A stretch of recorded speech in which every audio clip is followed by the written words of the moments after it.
Азыркы турушубузда парламенттин кудайлары көбөйүп баратат.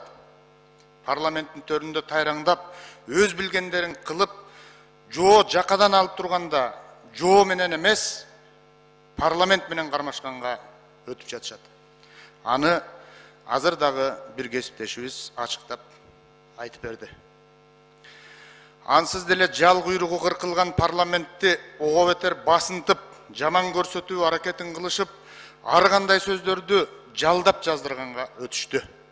Урматтуу депутаттар, менин оюмча, эч ким, эч качан, эч кимдин этегине намаз окубашы керек.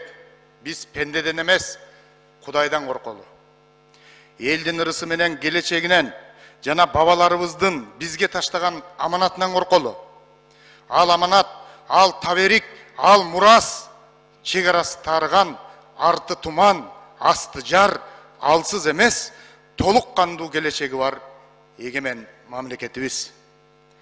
Урматтуу кыргызстандыктар, кадырлуу калк, силердин турмушуңар менен өлкөнүн тагдырын өз мойнуна алып, жооп бере турган өлкө башчы бар.